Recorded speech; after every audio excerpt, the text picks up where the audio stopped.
Bonjour, cette vidéo-là va parler des enquêtes Corpic avec Proprio Enquête et, euh, et la formule de demande de location.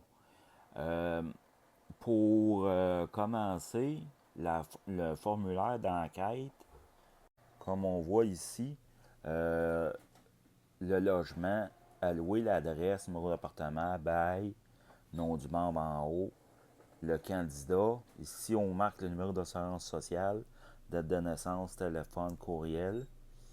Euh, Ensuite, l'adresse actuelle et l'adresse précédente. Si on tourne la page, l'employeur actuel avec le poste occupé, nom supérieur, revenu annuel, statut d'emploi, employeur actuel est la même chose. La signature du candidat locataire ou une personne pouvant cautionner le logement. Ça, c'est une première chose. Ensuite, avec ces informations-là, euh, sur Corpic, ben, directement proprio enquête, il y a 4 enquêtes que l'on peut faire. Uniquement l'enquête de crédit, l'enquête de crédit avec plumitif, l'enquête approfondie où ce que tu as l'enquête avec le plumitif et dossier total et un propriétaire, autrement dit le dernier revenu locatif, les références du dernier revenu locatif, ou l'enquête complète avec le, autrement dit, le crédit, le dossier de crédit, le plumitif, s'il y a un dossier criminel, si la personne a un dossier criminel, si elle a un dossier au TAL, tribunal du logement, et les 2 derniers logements qu'elle a eus, où ce qu'ils vont donner les informations des 2 derniers propriétaires. Bon, là-dessus, je vais montrer ensuite, en restant les données des personnes confidentielles, pour voir un peu ce que de la manière que l'on reçoit ça. Comme vous voyez, ça c'est le rapport d'enquête, ici, d'identification. Puis en bas, il marque les jours de retard, recouvrement, tout ça. Sur la deuxième page, on voit en haut les crédits qu'il y a, puis les jours de retard. Euh, Comme en haut, vous voyez, ça, 1, ça veut dire aucun retard, 2, ça serait 30 jours, 3, 60 jours, 90 jours, 5, 120, 7, programme de paiement, 8, repossession, 9, recouvrement. Fait que ici, on a la cote 1, c'est aucun retard. Fait que si on descend, là, on a les créanciers, référence locative, emploi confirmé, plumitif, aucune cause, dossier total, aucun dossier, tribunal administratif du logement. Maintenant, la troisième page, je ne la montrerai pas parce qu'il y a des informations confidentielles aux membres. Et maintenant, je vais montrer un rapport d'enquête où ce qui est moins beau, comme je pourrais dire, un dossier plus à problème. Euh, donc, euh, donc là, on voit le rapport d'enquête. Puis en bas, on voit les créanciers, code 2, retard. Là, en rouge, c'est coché 3, recouvrement. Donc, ici, on voit les états de compte, tout ce qui ont été, tous les dossiers ouverts.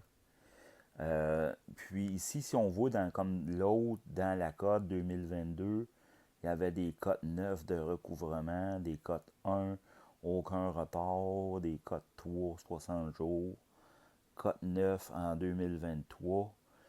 Puis où est-ce que ça s'aggrave, euh, c'est qu'en 2024, tout est en recouvrement.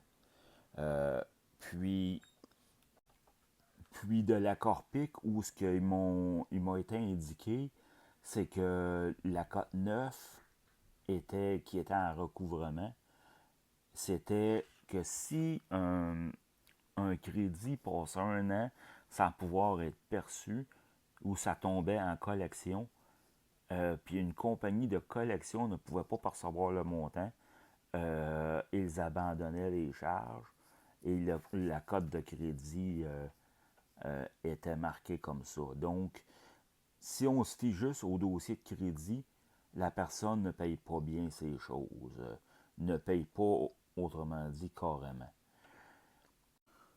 Donc, euh,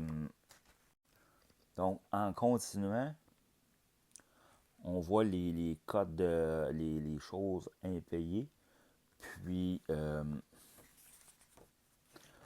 on descend, option référence locative, anomalie, plumitif, voir rapport, dossier total, aucun dossier total, tribunal du logement.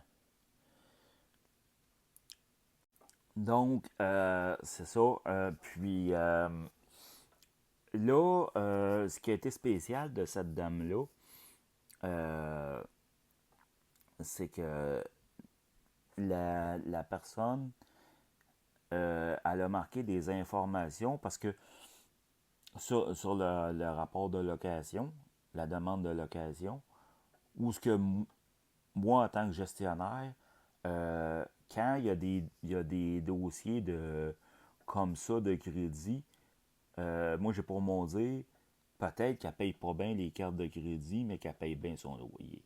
C'est une chose qu'il faut envisager.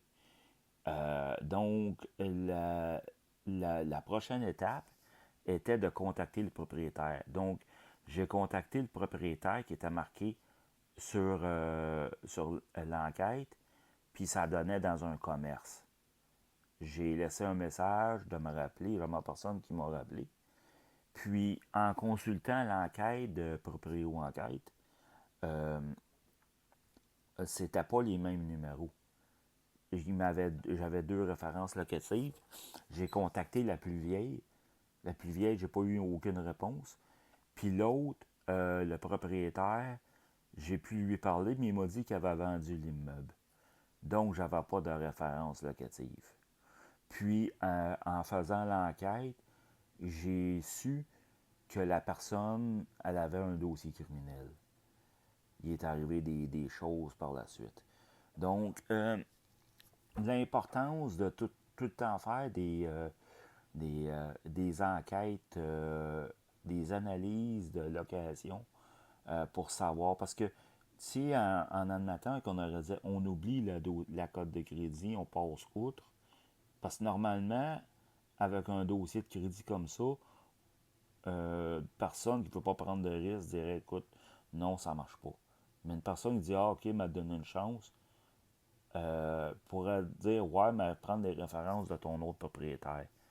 Mais si pareil à Lou, peut-être ce qui va arriver, c'est que l'enquête coûte 80$, mais ça va peut-être te coûter 3000 ou 6000$, admettons, qu'avant d'être capable de la mettre dehors, ça te prend 2 ou 3 mois. Tu perds 2 ou 3 mois de loyer, plus les frais total, plus peut-être les bris pour remettre le logement en état.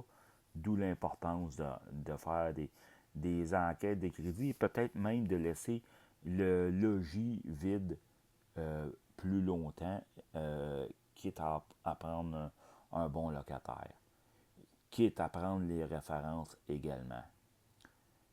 Sur ce, c'était une petite vidéo instructive sur l'accord PIC et Proprio Enquête.